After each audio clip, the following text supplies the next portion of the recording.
좀 얘기가 좀 어려웠죠. 그럼 그 다음 얘기를 딱 넘어가 보겠습니다. 가치를 있는 그대로 인정을 해야 되는데, 그러면 그 가치가 시장에서 가격으로는 그러면 어떻게 정해지고 인정받는가? 여러 가지 논의들이나 생각들이 있었어요. 사람 수에 대한 거, 경력에 대한 거, 뭐 여러 가지 얘기들이 있었는데, 그 얘기들은 빼고 어느 정도로 이제 정리되었는가를 말씀드리면, 공식 페이지라고 이제 이름을 붙였는데, 제가 존경하는 음악계 선배님께서 제안을 해주셨고, 그것들이 가장 이상적으로 진행이 됐던 것 같아요. 거기에 대해서 굉장히 감사한데, 공식 페이란제라는 건 뭐냐 하면 예술가들이 스스로 자기의 가치를 매기는 거죠. 나는 이 정도의 가격이 매겨져야 나의 생계를 이어갈 수 있다, 혹은 나의 존재 가치를 인정받을 수 있다는 것으로 직접 매기는 겁니다. 공식 페이지니까 공식으로 말씀드릴게요. 제가 속해 있는 밴드가 30분 공연 기준으로 150만 원 정도를 받거든요. 그게 스스로 이 가격을 매기는 거죠. 여기서 의아해하시는 분도 많더라고요. 아니 그러면 1,000만 원 매기지와 뭐 이렇게 얘기하는 사람도 있더라고요.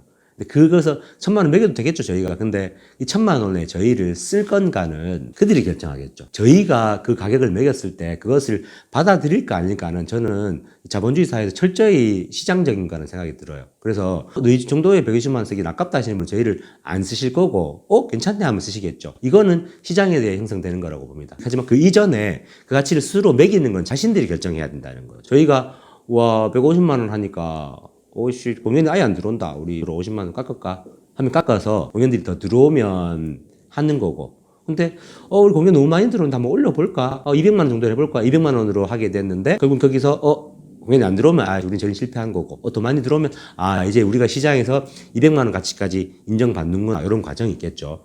이게 정말로 중요한 거로 저는 생각합니다. 그래서 길지 않은 시간이었지만 한 3년 정도인데, 그 선배님의 조언을 통해서 제가 교류하는, 제가 공연들을 이제 제시하는 후배들, 동료들에게는 그 선을 제가 꼭 지켰어요. 그게 이제 어느 정도 순화가 되더라고요. 여기서 사실 문제도 생겼어요. 뭐냐 하면 이게 어떤 구조로 돌아가는지를 아직 이해 못하는 공연가 예술인들도 생기더라고요. 그래서 제가 제시한 어떤 가격이 있었는데 여러 가지 여건에서 유도리를 발휘할 수도 있잖아요. 그걸 넘어서서 반 가격, 이제 원래 자기가 제시한 공식 페이의 반 가격으로 공연하는 건 사실은 유도리라고 볼 수 없는 거거든요. 거기서 이제 문제가 생기는 거죠. 그렇게 되면 어떤 문제가 생기는지를 잘 모르더라고요. 어떤 문제가 생기는지를 여러분께 약간 설명해 드리겠습니다. 제가 예를 들면 너 100만 원의 공연을 할래? 하고 제시를 해요. 오해를 방지하기 위해서. 거기서 보통 한 10%, 20% 정도의 커미션 혹은 술킹을 받는 사람들도 있어요. 저는 그건 나쁘지 않은 거라고 생각해요. 저는 사실 1원도 받지 않거든요. 한번 받은 적이 있었는데 그것은 제가 다 모아서 우리가 공동 행사를 할 때 썼었습니다. 근데 10%, 20%는 받아도 된다는 생각을 해요. 근데 문제가 되는 것은 50%, 70% 받는 나쁜 사람들이 있거든요. 그거는 시장을 교란한 행위가 되겠죠. 어쨌거나 100만 원을 공연하게 됐는데 다른 곳에서 이 친구들이 30만 원, 40만 원에 공연하게 되는 거예요. 자, 그렇게 되면 두 가지 문제가 발생하는 게, 원래 그러면 30만 원, 40만 원 페이를 받던 다른 예술인들은 설 자리가 없어지는 거죠. 두 번째는 또 섭외를 한 사람들에게 문제가 생깁니다. 저 팀 저기서는 30만 원, 40만 원 공연하던데 너 100만 원이라 했네. 너 지금 나한테 사기 친 거 아니야? 너 지금 장난질 친 거 아니냐는 얘기들이 들려올 수가 있는 거죠. 그래서 이 공식 페이지가 제대로 진행이 되려면 거기 공식 페이지 가치에 대한 어떤 구조에 대한 예술인들 그리고 기획자, 대행사들의 이해가 꼭 필요합니다. 어쨌거나 이 공식 페이지가 확립이 되고 시장에서 통용되는 다른 상품으로 치면 정가가 확립이 되면 전반적으로 예술계들은 체계가 생겨요. 시민들은 좋은 공연을 볼 수가 있고, 기획자들이나 섭외하는 사람들은 비용에만 합당한 팀들을 확인할 수가 있고, 거기에 대해서 또 예술가들은 적정한 가격과 동시에 장기적으로는 점점 자기의 가치가 올라감에 따라 가격까지 올라가는 그런 선순환들을 만들 수가 있는 거죠. 이게 공식 페이지의 힘이고 가치입니다. 보시는 분들 중에 뭐 예술인도 있으시고 관계자들도 계시겠지만 이 가치를 꼭 확인하고 인정을 해주세요. 그 2년 전에 생겼던 예술인들을 속상하게 했던 사건들은 결국 여기에 대한 이해나 인정이 없기 때문이거든요. 제대로 된 가격을 매겼을 때 제대로 된 가치를 발현할 수 있고 제대로 된 예술 생태계를 만들 수 있다는 거, 이게 전제가 돼야 될 것 같아요. 네, 다음 얘기로 넘어가 보겠습니다. 그 다음에는 그러면 예술가들은 무엇을 지향하는가, 아까 말씀드린 것 같은데, 그러면 무엇을 바라는가? 그러니까 예술가들이 무엇을 바라는지는 현장에 있고 현장을 보시면 알아요. 말씀드린 것처럼 예술가들은 자기의 안의 가치를 발현하고 드러내기를 바라잖아요. 그 가치가 발현되고 드러내는 것은 바로 현장이거든요. 현장은 여러 가지가 있겠지만 저 같은 사람에게는 공연장, 행사 무대, 축제 이런 것이 될 수가 있을 것이고, 뭐 연극인들에게는 연극 공연장, 미술 작가들에게는 전시관 이런 것들이 될 수가 있겠죠. 그러니까 저희가 가장 바라는 것은 저희가 만들고자 하는, 만들어내는 그런 가치들이 제대로 현장에서 발현되길 바랍니다. 다시 한번 강조드리겠습니다. 저희의 작품이나 저희의 가치들이 현장에서 저희의 의도들을 저희가 원하는 만큼 고스란히 향유자들에게 전달되길 바랍니다. 제가 이거를 왜 2번이나 강조드리냐 하면 예술인들이 가장 속상함을 많이 느끼는 부분들이 이런 부분이거든요. 그러니까 구체적으로 말씀드릴게요. 저희는 많은 준비를 해서 이런 과정에서 이렇게 시민들에게 저희 음악을 전달하겠다 하고 현장에 가면 많은 좋은 얘기를 하시고 좋은 글을 쓰시고 좋은 기획을 하시고 좋은 프레젠테이션을 했던 많은 기획자들이 저희가 제대로 저희 예술의 가치를 전달될 수 없는 환경들을 만들어 놓을 때가 너무 많습니다. 저희 음악인으로 예를 들면 저희는 뭐 좀 전문적인 용어라서 조금 이해가 어려울 수 있겠지만 제 타임에 가서 제대로 된 리허설 환경을 보장받고 리허설 시간을 보장받고 순서를 확인하고 어떤 무대 구조가 있으면 어떤 악기들이 있는지 연주하는 것을 현장에서는 손악기라고 부르고요. 기타, 베이스 같은 것들, 뭐 키보드도 포함될 때도 있고 아닐 때도 있는데 그 외에 이렇게 우리가 운반할 수 없는 무거운 것들 있잖아요. 뭐 드럼 세트라든가 앰프 같은 것들을 그런 것들을 악기라고 부릅니다. 보통 이제 행사 측에서 준비해 주셔야 되는 그런 것들이 우리의 공연의 모든 부차적인 요소가 되는데 그래서 저희는 그런 것들을 준비하시는 악기 테크니션, 음향팀, 조명팀들이 저희의 동료라고 생각을 해요. 그분들이랑 저희는 같이 성장하고 있고 정말 좋은 관계를 맺고 있습니다. 서로의 작품들을 또 이해하고 저는 음향과 조명도 작품이라 생각하는데 그것들의 가치들을 같이 높일 수 있는 방법들을 계속 마련하고 있습니다. 근데 소위 말하는 정말 죄송하지만 문화 활동가 혹은 기획자라고 부르시는 분들 중에 이것들에 대한 이해가 낮은 분들이 너무 많아요. 그러니까 정말 좋은 그림을 그려놓고 실제 현장에 가면 저희들이 그것을 제대로 할 수 없는 환경들을 만들어 놓은 거죠. 소리가 별로라든가 무대가 안 맞다든가 아니면 시간이 안 맞다든가 갑자기 공연 시작 타임이 변경되다든가 공연 길이가 변경되다든가. 자, 저희는 공연 시작 타임 맞춰서 저희를 세팅해 놓거든요. 저희의 정신력과 저희의 분위기와 저희의 어떤 열정을 뭐라고 표현하죠? 자기를 업시킨다 그러나요? 그런 것들을 맞춰 놓는단 말이에요. 뭐 운동선수랑 비슷합니다. 운동선수들이 자기 출전 시간에 맞게 몸을 예열해 놓잖아요. 그거랑 비슷한 거라고 보시면 돼요. 그게 달라지는 순간 저희는 많은 것들이 달라지거든요. 자, 그렇게 해도 공연을 할 수 있어요. 경험이 많을수록 점점 더 그런 것들이 숙여지고 극복할 수 있게 되죠. 하지만 최선의 환경은 아닌 게 되는 거죠. 그래서 제일 먼저 이 현장에 대한 이해, 이것들을 꼭 이해를 해주시면 좋겠어요. 조금 더 넓은 차원에서 이제 말씀을 드리자면, 저도 이제 공연 연출을 하고, 뭐, 축제 연출도 하고, 저희 밴드의 음악과 뮤지컬을 결합하는 밴드, 극밴드 컬 형태 같은 것도 제가 연출을 하거든요. 그런 거 할 때, 저희 그 현장에 있는 연출가들은 확실한 조건만, 확실한 토대만 전달되고 이해가 되면 그 안에서 모든 걸 사실 전문용어로 쳐낼 수가 있습니다. 그러니까 비용이 얼마인지, 기간은 얼마인지, 어떤 조건, 어떤 환경에서 우리가 공연을 해야 되고 공연을 만들어내야 하는지가 제시가 되면 저희는 그걸 해낼 수가 있어요. 제대로 된 가치를 만들어낼 수가 있어요. 근데 굉장히 많은 경우, 소위 뭐 관내 문화 행정가들이나 뭐 문화 기획자 이런 분들을 상대해 보면 이게 왜 그런지 모르겠는데 저는 사실 의원으로서는 그 이유를 이제 많이 알게 됐는데 의원적인 거는 얘기를 안 할게요. 저는 예술가로 말씀드린 거니까. 갑자기 미리 준비될 수 없는 것들을 미리 요구받을 때가 너무 많아요. 역으로 저쪽에서 제시를 받아야지 우리가 연출가로서 그릴 수 있는 그림들 만들어낼 수 있는 것들이 있는데 이거를 미리 아주 전에 요구받는 경우가 많거든요. 심지어는 비용도 제공받지 않은 상태에서 이걸 제시해야 할 때가 있어요. 자, 그 제시는 우리한테는 비용이고 가치거든요.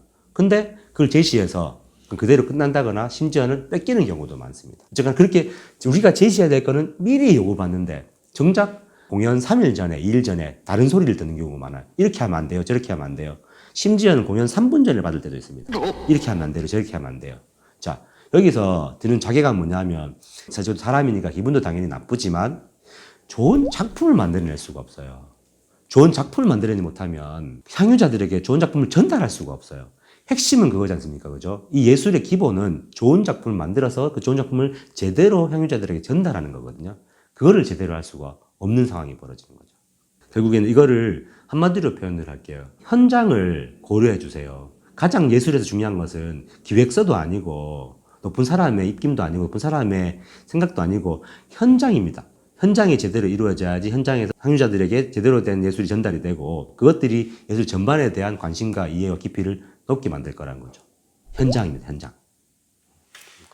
그러니까 제가 현장에 대한 것을 계속 강조드렸는데 그러면 그 다음에 또 필요한 것이 무엇이냐 제가 생각에는 현장 예술인에 대한 이해가 필요하다고 보거든요. 사실 제가 앞으로 이 워딩을 계속 쓰기로 했어요. 뭐 여러 가지 예술인들이란 용어가 있잖아요. 뭐 인디 예술인, 뭐 지역 예술인, 자립 예술인, 전문 예술인 등등 있는데 요즘 여러 가지 지형들이 달라져서 이것들이 약간 묶어지지 않는 경우가 많더라고요. 그러니까 제가 계속 고민해 보니까 나를 혹은 나와 같이 하는 예술인들을 어떻게 표현할 수 있을까? 결국 거기에는 그 현장이라는 게 있더라고요.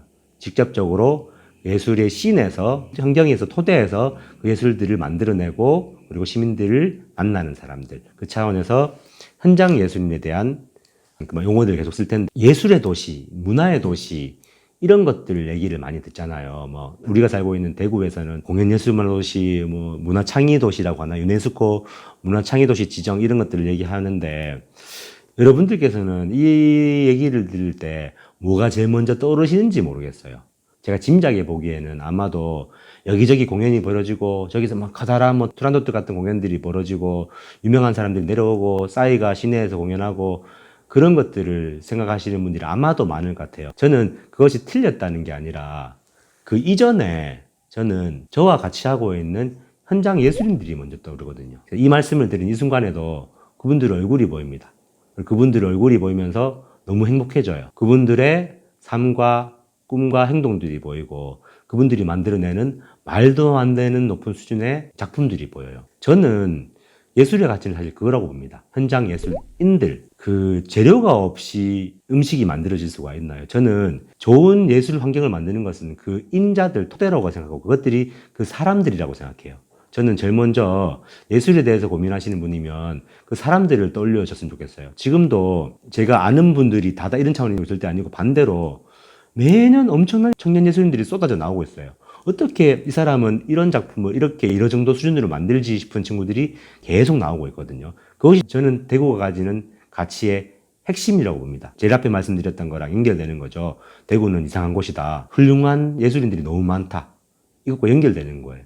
그러니까 그분들이 가지는 가치가 가장 우선이라고 생각합니다. 그러면 현장에서 가장 필요한 것은 무엇이냐? 그 현장 예술에 대한 신뢰라고 생각합니다. 아까 말씀드린 것처럼 저희는 이 현장에서 어떻게 하면 가장 잘 그 향유자들에게 우리 작품들을 전달할지 누구보다 잘 알거든요. 어쩔 수 없이 행정가들이나 기획자들은 저희만큼 알 수 없는 게 당연합니다. 그래서 저희에 대한 신뢰 그리고 저희와의 대화가 필요한 것 같아요. 저희가 제일 잘하는 것은 저희에게 물어보고 확인하시고 그리고 당신들께서 필요하시고 당신들께서 잘하시는 것들을 저희와 협의하고 대화 나누면 돼요. 다는 아니겠지만 점점 더 그 협의와 대화에 익숙해지는 능해지는 예술인들이 많아지고 있거든요. 그래서 정리하면 저는 우리 예술인들이 정말 가치 있다고 생각합니다. 우리 예술인들이 만들어내는 작품들이 정말 가치 있다고 생각해요. 보통 소위 말하는 실력이라는 부분이 있잖아요. 저희가 분명히 실력 있는 예술인들이고 그것들을 외부에 드러내서 가치를 만들어낼 수 있다고 확신합니다. 그 믿음을 공유해 주시는 게 제일 우선이지 않을까 생각이 듭니다. 현장 예술가들의 가치에 대한 믿음, 그들이 뭔가를 만들어낼 수 있는 능력이 있다는 것에 대한 신뢰, 거기서 그들의 목소리를 듣는 과정이 생겨날 것이고 결과적으로 시민들이 즐거워할 수 있는 진짜 예술들이 생겨나고 발현되고 그때 되면 그때 공연 문화의 도시 대구, 예술의 도시 대구, 문화의 도시 대구라는 얘기들을 자랑스럽게 함께 나눌 수 있지 않을까 생각을 합니다. 정말 깔끔하게 정리를 잘하고 싶었는데 역시나 그리고 또 좀 편한 언어로 행복한 얘기들을 즐겁게 하고 싶었는데 역시나 제가 아직까지는 이렇게 암에 약간 쌓인 답답함이란 게 풀리지 않는 것 같아요. 그래서 조금 센 얘기도 나왔고 조금 더 정리되지 않은 얘기도 나온 것 같은데 제가 드리는 것들이 여러분한테 드리는 정답이 아니고 함께 계속 논의할 수 있는 단초를 제공하는 그러한 영상이었으면 좋겠습니다. 감사합니다. 지금까지 현장예술인 정현우였습니다.